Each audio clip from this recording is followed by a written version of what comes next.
was just doing a walk along this trail and I came across this group of saguaro cactus, and I noticed that it broke off at one point.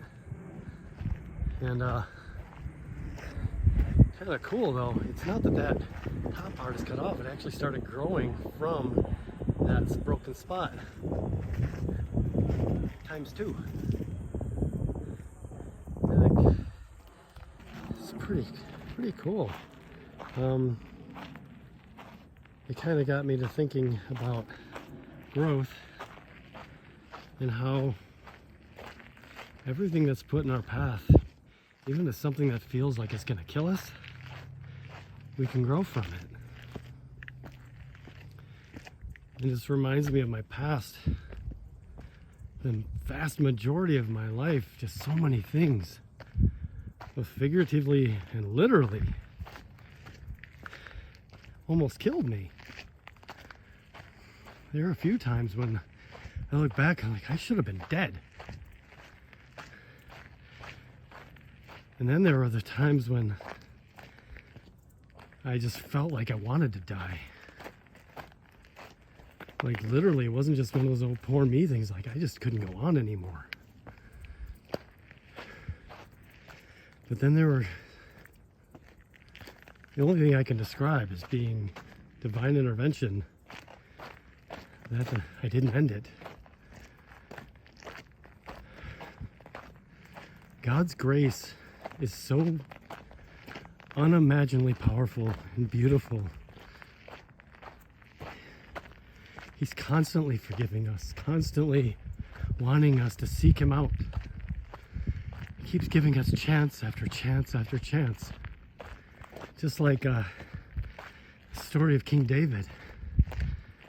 He was, if anybody, he was a man after God's own heart. It's speculated that David was probably around 19 or so when he slayed Goliath. He had no fear because he knew that God was behind him. And he was such a talented young man.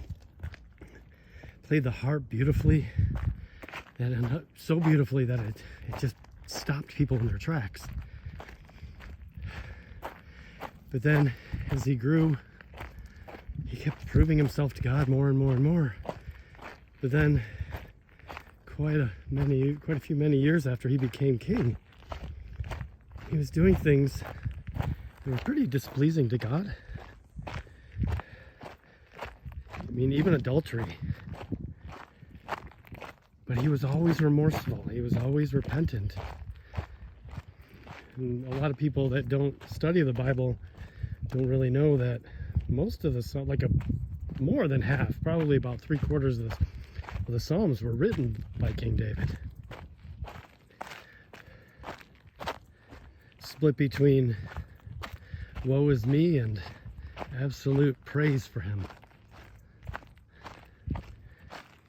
So all of the moments whether they're moments when we're tested to our limits or moments that we test God's patience, He always gives us room to grow. And that takes such love, such amazing grace,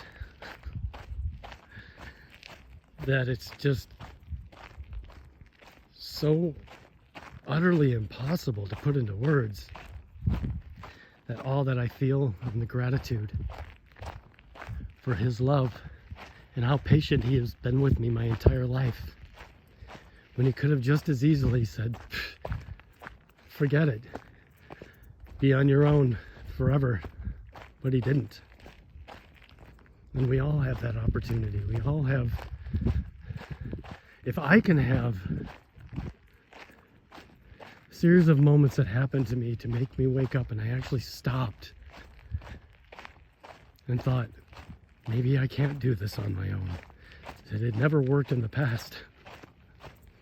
And the moment that I actually let my heart open up, let the walls down enough to let Him in, my entire world changed.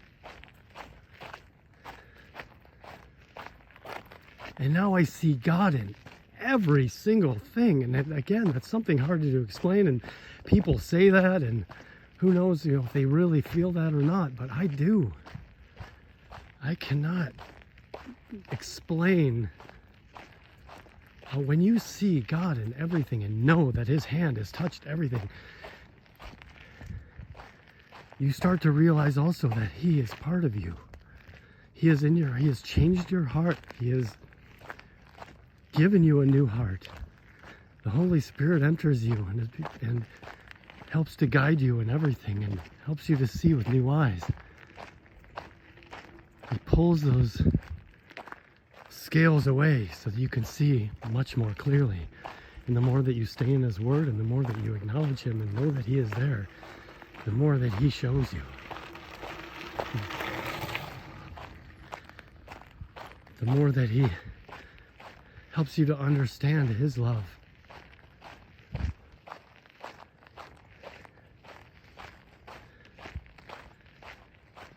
So that when we have that growth in that direction, and the knowing of his love, it's a completely different growth than an earthly one. Because before it was, I'd see growth and like, oh, I'm doing great, and the whole new age thing where they make you believe that you're a God in training, and I see the growth in myself, and it's all about you, all about self-glorification.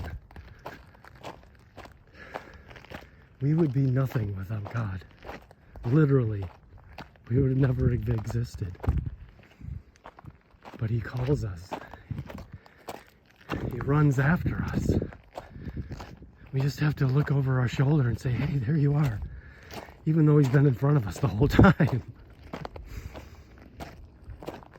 He's everywhere. You just need to stop being so arrogant to think that you're the center of everything.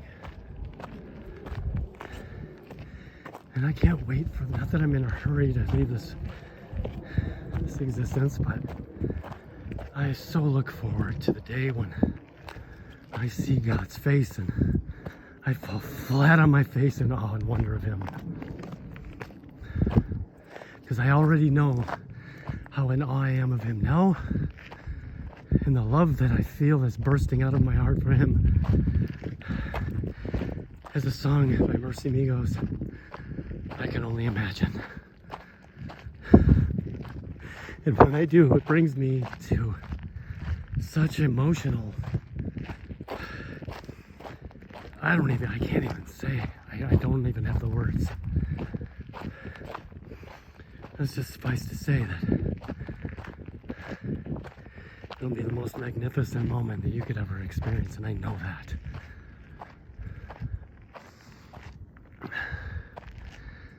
I thank him every moment.